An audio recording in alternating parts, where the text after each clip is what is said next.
ان کا سوال جو ہے موجودہ احوال کے لحاظ سے بہت اہم سوال ہے، اور حقیقت یہ ہے کہ میں تقریباً 1 مہینے سے ان چیزوں کو دیکھ رہا ہوں، اور اس موضوع پر کیونکہ لوگ کام کر رہے ہیں اس وجہ سے میں اس موضوع میں نہیں پڑھنا چاہتا تھا، کیونکہ اس سے پہلے میرے بہت سارے کلپس یا بہت سارے بیانات ذاکر نائک کی غلطیوں کے بارے میں موجود ہیں۔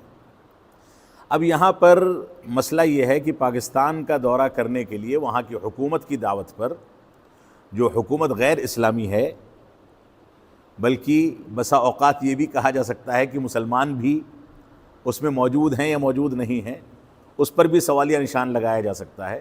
اس حکومت کی دعوت پر 1 مہینے کے دورے پر ڈاکٹر ذاکر نائک صاحب پاکستان کے دورے پر ہیں۔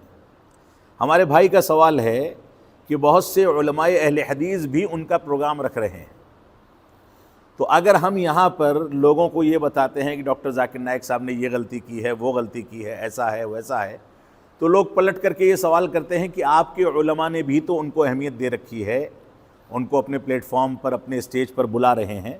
یہ اشکال ہمارے سامنے آتا ہے۔ تو پہلی بات تو یہ سمجھ لیجئے کہ کسی کا اہل حدیث ہونا اس بات کی دلیل نہیں ہے کہ وہ معصوم ہے۔ اس بات کو سمجھ لیں، کسی کا اہل حدیث ہونا ہم یہ سمجھتے ہیں کہ وہ جنت کا ٹھیکیدار ہو گیا، معصوم ہو گیا۔ یہ غلط فہمی ہے۔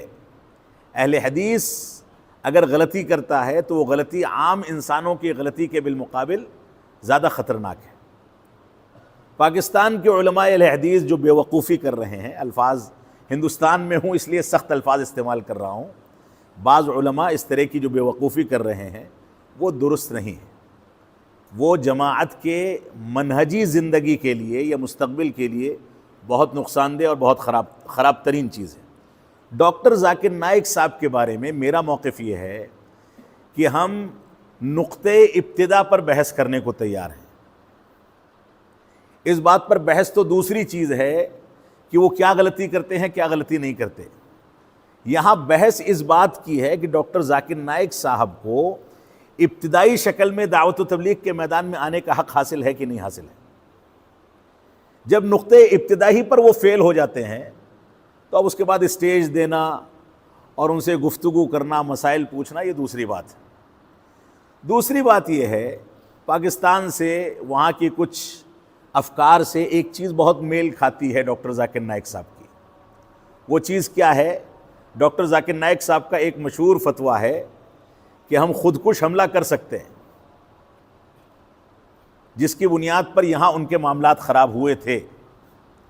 سوسائیڈ بومبنگ کے جواز کے فتوے کی بات وہ کرتے ہیں، جو کہ اخوان المسلمین کا فتویٰ ہے، اور اس کے علاوہ عقدی مسائل میں بے شمار غلطیاں ہیں، علماء نے اس کو گنوا رکھا ہے، میں اس کا اعادہ نہیں کرنا چاہتا۔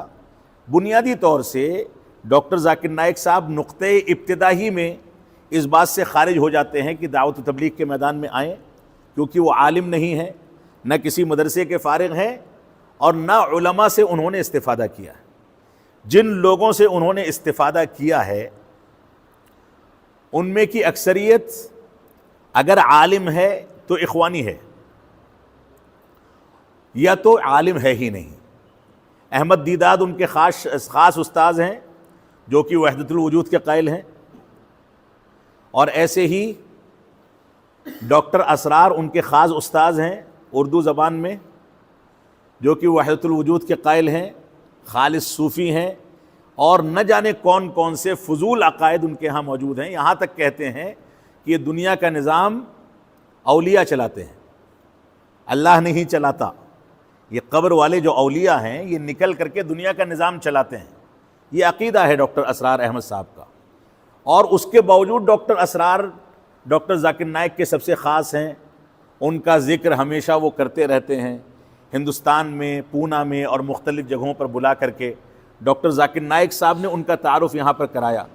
جبکہ اہل سنت والجماعت کا طریقہ یہ ہے کہ اہل بدعت سے وہ ویسے ہی بھاگتے تھے جیسے انسان شیر کو دیکھ کے بھاگتا ہے۔ اہل بدعت کی مجلس میں بیٹھنا، ان سے استفادہ کرنا، یہاں تک کہ اسلاف امت سے یہاں تک روایتیں ملتی ہیں کہ اہل بدعت کے سلام کا جواب تک نہیں دیتے تھے۔ لہذا اہل بدعت سے براءت کا اعلان کرنا، ان سے عداوت کا اعلان کرنا، ان سے دوری اختیار کرنا، یہ ہماری بنیادی اور منہجی اور شرعی ذمہ داری ہے۔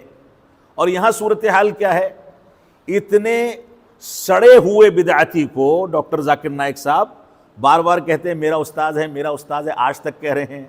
اس دورے میں تو انہوں نے یہاں تک انتہا کر دی کہ کوئی رفع الیدین کرے نہ کرے، پیٹ پر ہاتھ باندھے یا ہاتھ چھوڑ کر کے کھڑا ہو یا سینے پر باندھے، کوئی فرق نہیں پڑتا۔